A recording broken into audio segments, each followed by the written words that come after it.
한번 따라해 볼까요? 믿음. 양의 문제가 아닌 질의 문제. 일본에서 서식하고 있는 어류 가운데 코이라는 잉어가 있답니다. 이 잉어는 신비한 특징이 있는데요. 이 잉어를 어디에 담는가 그것에 따라 크기가 천차만별로 달라진답니다. 수족관, 작은 수족관에 이 잉어를 넣어두면 작게 약 10cm 정도 자란답니다. 그런데 이 잉어를 조금 더 큰 연못 가운데 넣어두면 약 30cm 정도 자란답니다. 그렇다면 이 잉어를 크고 넓은 깊은 호숫가에 방류한다면 어떻게 될까요? 놀라지 마십시오.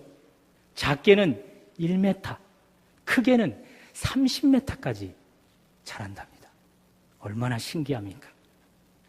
정리하면 코이라는 이 잉어는 그것이 어디에 담기는가 그것에 따라 그 크기가 천차만별로 달라진다는 것이죠. 오늘 여러분과 함께 다루려고 하는 믿음도 마찬가지입니다. 여러분과 제 안에는 하나님께서 넣어주신 믿음이 있습니다. 그 믿음이 이 코이라는 잉어처럼 아주 신비한 특징이 있는데요. 이 믿음이 어떤 사람에게 담기는가에 따라 그 크기가 천차만별로 달라진다는 것이죠. 어떤 사람에게 이 믿음이 담기면 영적 영향력이 약 10cm밖에 되지 못할 수도 있고, 어떤 사람에게 이 믿음이 담기면 무려 30m나 되는 영적 영향력을 발휘할 수도 있다는 것입니다. 어떠십니까? 여러분은 믿음을 담기에 충분한 그릇입니까? 믿음의 적은 영향력이 아닌 믿음의 큰 영향력을 발휘할 수 있는 그런 그릇들이십니까? 오늘 말씀을 듣는 가운데 여러분과 저의 그릇이 크되 참으로 커서 우리 안에 있는 믿음이 어떤 것에도 제한받지 않고 무한대로 영향력을 발휘하는 그런 은혜가 있으시기를 주님의 이름으로 축원합니다. 오늘 본문은 예수님의 엄한 경고 명령으로 시작합니다. 두 가지를 경고하시는데요. 하나는 다른 사람을 실족하게 하지 말라. 또 다른 하나는 누군가가 너에게 용서를 구할 때 어떠하든지 용서하라. 그것입니다. 1절을 보시면 실족하게 하는 것이 없을 수는 없으나 그렇게 하는 자에게는 화로다. 그가 이 작은 자 중에 하나를 실족하게 할진대 차라리 연자매 똘이 그 목에 매어 바다에 던져지는 것이 나으니라. 우리 예수님은 잘 알고 있습니다. 실족하게 하는 일, 그것이 교회 공동체 가운데 없을 수는 없다. 왜냐하면 교회 공동체를 이루고 있는 여러분과 저를 보면 약하지 않습니까? 그러니 약한 우리들로 인해서 누군가가 실족하는 일 있을 수밖에 없다는 것이죠. 그러나 그럼에도 불구하고 누군가를 실족하게 하는 자 용서하는가? 아니랍니다. 분명 반드시 화가 있답니다. 비유적으로 그 화를 말씀하시는데요. 차라리 연자맷돌이 그 목에 매어 바다에 던져지는 것이 낫다. 연자맷돌 그 가운데 구멍이 뚫려 있습니다. 그 뚫린 구멍 안에 목을 넣어 그를 바다에 빠뜨리운다. 그것이죠. 깊은 바다에 빠져 결코 떠오르지 못하게 해서 아예 시신을 발견하지 않도록 하겠다. 그것입니다. 얼마나 끔찍합니까? 그렇다면 여기 나오는 이 작은 자는 누구를 가리키는 것입니까? 교회 내에 믿음이 약한 자들입니다. 신앙이 여린 사람들입니다. 초신자입니다. 특히 남의 말에 또 남의 행동에 작게 상처를 받는, 쉽게 상처를 받고 실족을 받는 그런 사람들을 이야기하는 것이죠. 그런 사람을 실족에 빠뜨리는 자, 연자맷돌을 달아 바다에 던져지는 것이 낫다고 합니다. 다시 말해서 그 화, 그 벌이 얼마나 심한지 차라리 연자맷돌을 목에 달고 죽어서 하나님 눈에 발견되지 않는 것이 차라리 낫다. 그렇게 엄히 경고하며 명령하고 있습니다. 말이나 행동으로 인해서 누군가를 실족하게 하는 일이 그렇게 무섭답니다. 설교자인 저도 이 메시지를 들을 때마다 생각나는 사람이 있습니다. 과거 저의 말과 행동 때문에 실족하게 된 사람. 찾아가서 그 실족의 문제를 해결하려고 애를 썼는데 혹 그 사람은 그 실족의 문제가 해결되었을까? 아니면 여전히 실족한 상태로 남아있을까? 걱정입니다. 그래서 하나님 앞에 기도합니다. 하나님, 은혜를 구합니다. 주님의 두 번째 경고 명령은 남을 용서하라입니다. 3절 상반절을 보시면 만일 내 형제가 죄를 범하거든 경고하고 회개하거든 용서하라. 예를 들어 볼까요? 누군가가 나에게 죄를 지었습니다. 그 일로 인해서 내가 크게 실족하고 말았습니다. 그런데 어느 날 내게 죄를 지어 나를 실족에 빠지게 한 자가 내게 찾아와서는 용서를 구합니다. 그럴 때 어떻게 해야 하는가? 오늘 주님은 용서하랍니다. 제자들 이 말씀을 듣고 그런 사람에게는 그러면 몇 번까지 용서하면 좋겠습니까? 그런 생각을 했을까요? 우리 주님은 제자들의 생각을 다 읽고 계시는 듯 말씀하십니다. 4절 만일 하루에 7번이라도 내게 죄를 짓고 7번 내게 돌아와 내게 회개하거든 너는 용서하라. 무한대로 용서하라. 무한히 용서하라. 그렇게 말씀하십니다. 어떻게 보면 예수님은 실족하고 상처를 입은 나보다는 용서를 구하고 있는 그 상대방을 더 배려하고 이해하는 것 같습니다. 그래서 서운하고 섭섭한 생각이 들기까지 합니다. 그러나 그 명령 지켜야 하는 것이죠. 저는 개인적으로 남을 용서하는 부분에서는 조금 자유로운 듯 합니다. 누군가가 저에게 이렇게 큰 잘못을 한 적도 없고 또 찾아와서 용서를 구하는 적도 없으니 말입니다. 여러분 중에는 이 주님의 엄한 명령이 부담으로 와닿는 분들이 계십니까? 내가 받은 상처가 너무 커서 용서하지 못하고 있는 사람 때문에 말입니다. 저 사람이 내가 원하는 방식으로 내게 용서를 구하면 내가 용서해 주겠는데 내가 전혀 원하지 않는 방식으로 내게 용서를 구하고 있습니다. 그래서 용서가 안 되는 사람. 혹은 지금 용서해버리면 공동체 내에서 그 사람을 계속해서 봐야 되니까 그게 두려워서, 그게 싫어서 용서가 안 되는 분들. 그런 분들이 계십니까? 바라기는 오늘 그런 분들에게 귀한 깨달음이 있으시기를 바랍니다. 그렇다면 누군가를 실족하게 하는 자에게는 화가 있다 말씀하였습니다.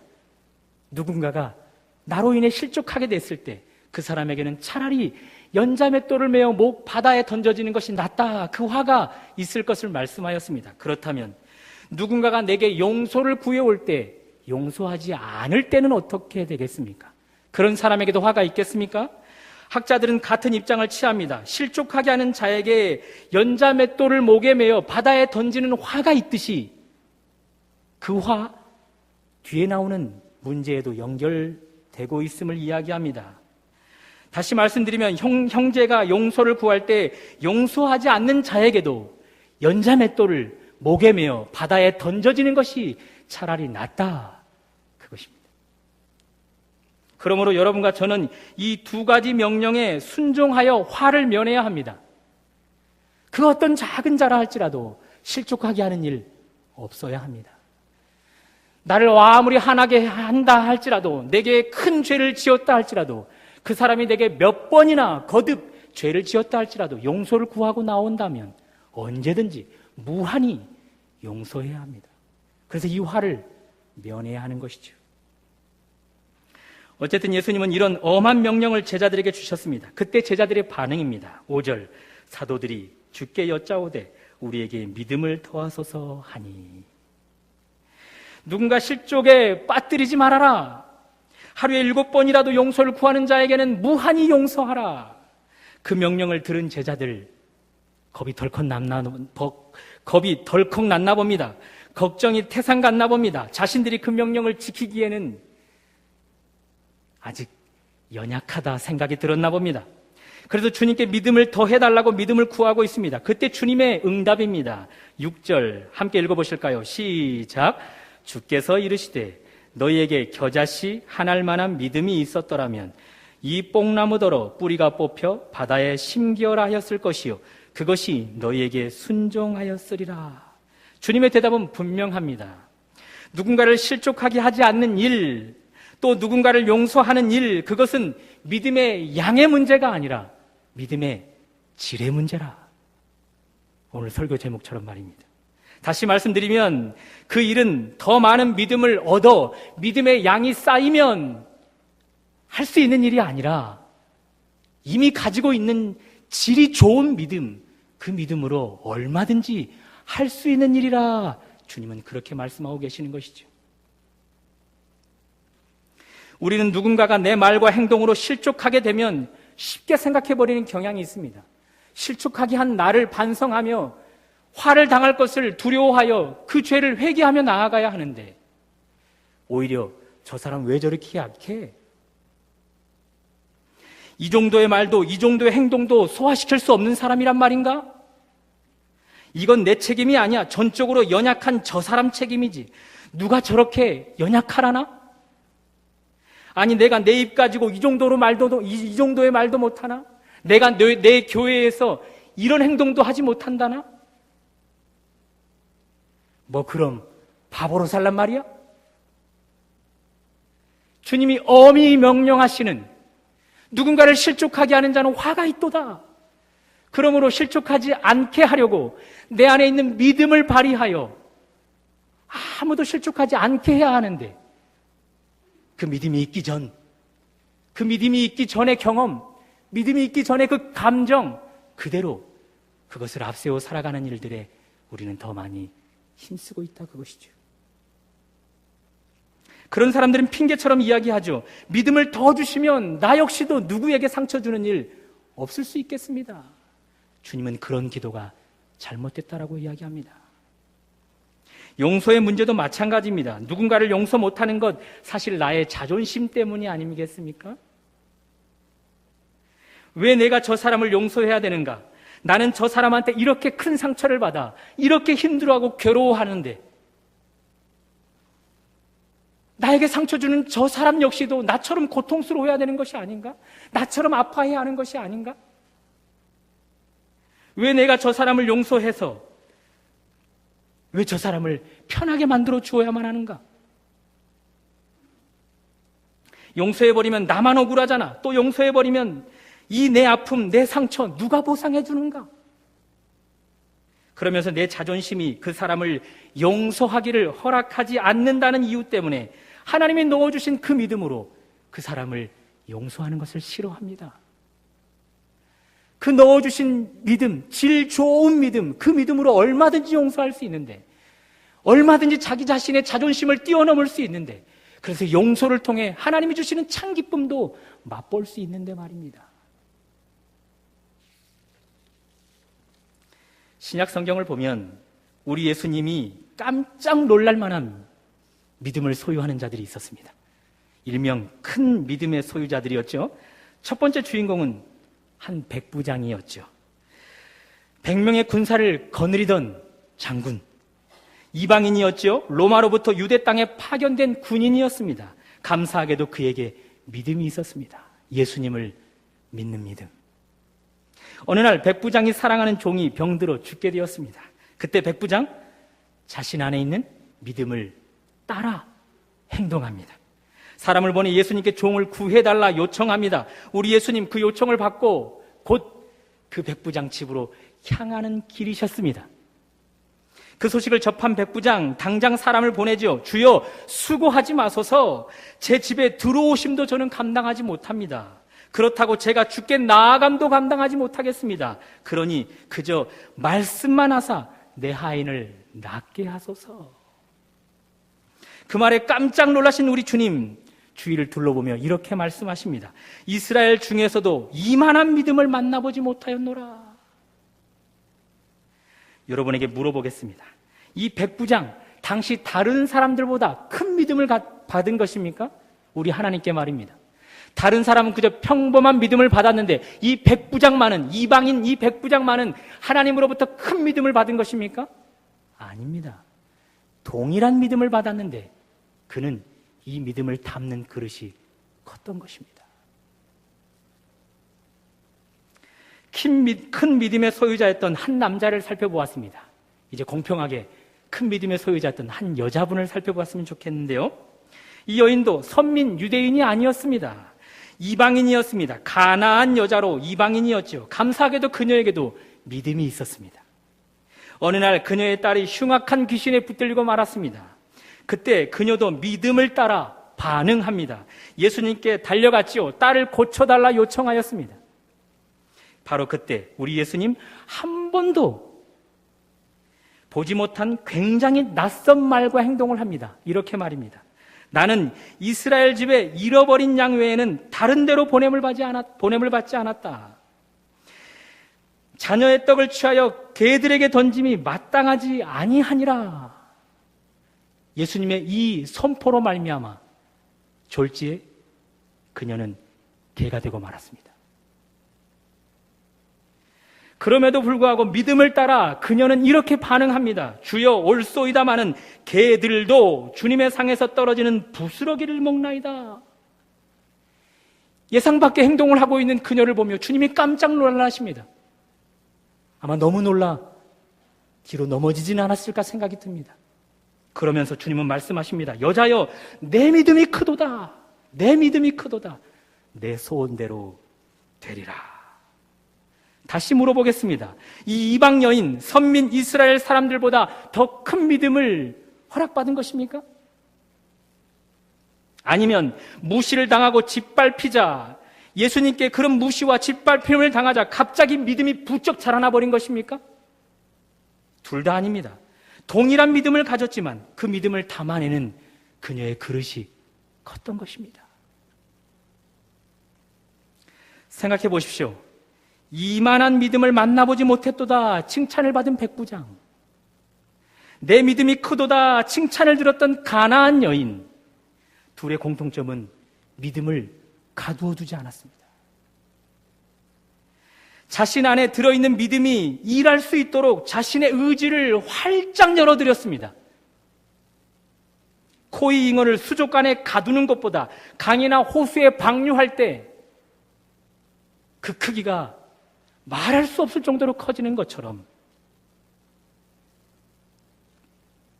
이 두 사람은 그 믿음을 마음껏 일하도록 그들의 그릇을 열었습니다. 그랬더니 그 결과 직면하고 있었던 모든 문제의 해결은 물론이요, 그들 안에 있는 믿음이 크다 칭찬을 받게 되었죠. 상상해 보십시오. 작은 믿음으로 행하여 예수님께 문제 해결은 물론이요 큰 칭찬을 받았던 이들, 이제 그 믿음을 가지고 얼마나 더 큰 일을 행할 수 있을까요? 얼마나 더 큰 칭찬을 받게 될까요? 상상할 수가 없습니다. 여러분은 제자들처럼 반응하시겠습니까? 어려운 명령을 여러분들에게 주실 때 실족하게 하지 말라, 누군가 용서를 구하면 무조건 용서하라, 그렇지 않으면 너희에게 화가 있을 것이라 라고 어려운 명령을 주시면, 저는 제 힘으로 그런 일 할 수 없습니다, 믿음을 더해 주시든지 아니면 그런 일을 만나게 하지 않든지 주님이 해결해 주십시오 라고 믿음의 양을 운운하면서 그 명령을 계속해서 거절하시겠습니까? 안타깝지만 그런 사람은 자신 안에 있는 믿음을 가두는 것입니다. 무한대로 커질 수 있는 믿음을 가두는 행위인 것이죠. 안타깝지만 그런 사람은 주님이 엄히 명하는 그 화를 당할 수 있다, 그것입니다. 그러므로 우리 모두 이렇게 반응했으면 좋겠습니다. 그래, 나를 가장 잘 아시는 분이 바로 우리 주님이시라. 나를 가장 잘 아시는 주님이 내 안에 주님의 선물 믿음을 넣어주셨다. 우리 주님이 넣어준 이 질 좋은 믿음, 이 믿음은 얼마든지 누군가를 실족하게 하는 일 하지 않게 할 수 있단다. 얼마든지 내게 용서를 구하러 나오는 자들을 용서할 수 있단다. 그래, 그럼 한번 해보자. 내 감정, 내 생각 내려놓고 한번 해보자. 내 믿음이 할 수 있도록 나를 그 믿음 앞에 열어두자. 그런 사람은 분명합니다. 점점 더 큰 믿음이 될 것입니다. 점점 더 주님을 닮아갈 것은 분명하며, 직면하고 있었던 모든 문제는 다 해결될 것도 분명하며, 나아가 작은 믿음으로 그런 일들을 행했기 때문에 이제 후로는 더 큰 일도 행할 수 있다는 것이죠. 요한일서 5장 5절, 무릇 하나님께로부터 난 자마다 세상을 이기느니라. 세상을 이기는 승리는 이것이니 우리의 믿음이니라. 세상을 이기는 승리는 이것이니 우리의 믿음이니라. 이 요절로 인해 이런 찬송이 만들어지지 않았습니까? 죄송합니다. 주 예수 믿는 힘으로 온 세상 이기네. 믿음이 이기네. 믿음이 이기네. 주 예수를 믿음이 온 세상 이기네. 한번 다 같이 해볼까요? 믿음이 이기네. 믿음이 이기네. 주 예수를 믿음이 온 세상 이기네. 이 믿음이 온 세상을 이기고도 남는답니다. 히브리서 11장은 흔히 말하는 믿음장입니다. 우리 믿음의 선진들이 다른 것이 아닌 오직 믿음으로 세상을 이겼다. 그것을 기록한 믿음장입니다. 그 믿음장은 첫 절이 이렇게 시작됩니다. 믿음은 바라는 것들의 실상이라. 무슨 말입니까? 믿음은, 우리 안에 있는 이 믿음은 우리가 무언가를 바라면 그것이 실제가 되어버린답니다. 그래서 그럴까요? 믿음으로 아벨은 성공된 예배를 드렸다. 믿음으로 에녹은 죽음을 맛보지 않게 되었다. 믿음으로 노아는 당시 비 한 방울 내리지 않던 땅에서 방주를 준비하는 자가 되게 하였다. 믿음으로 아브라함은, 믿음으로 이삭은, 그러면서 수많은 믿음의 선진들이 다 믿음을 따라 행하였답니다. 그리고 그 11장 믿음장은 이런 결론으로 마무리를 합니다. 이런 믿음이 세상이 감당하지 못하는 자가 되게 하였다는 것이죠. 세상을 이기는 자가 되게 하였다는 것입니다. 톨스토이는 말합니다. 행복한 사람들은 모두 비슷하다. 그러나 불행한 사람들은 각기 다른 방식으로 불행하다. 행복한 사람들은 비슷하답니다. 무슨 말입니까? 우리의 믿음의 선조들처럼 우리가 가진 믿음, 이것을 믿음의 선지들처럼 믿음을 따라 행하면 우리는 행복한 사람들이 될 수 있다는 것이죠. 그러나 이 믿음의 선진들과 각기 다른 방식, 그것을 따르기 시작하면, 세상 방식, 내 감정, 내 경험, 그것을 따라가다 보면 불행할 수밖에 없다. 그것입니다. 사랑하는 여러분, 세상을 이기는 믿음이 여러분과 제 안에 있습니다. 그 믿음은 믿음의 선진들과 같은 믿음입니다. 같은 믿음입니다. 그러므로 우리가 선진들과 같은 방식으로 믿음을 따라 행하면 남을 실족하게 하지 않는 일 얼마든지 하지 않을 수 있습니다. 남을 용서하는 일 얼마든지 할 수 있습니다. 결국 톨스토이의 말처럼 선진들의 믿음을 따라 행했기 때문에 우리는 영적인 참 행복을 맛보는 것이죠.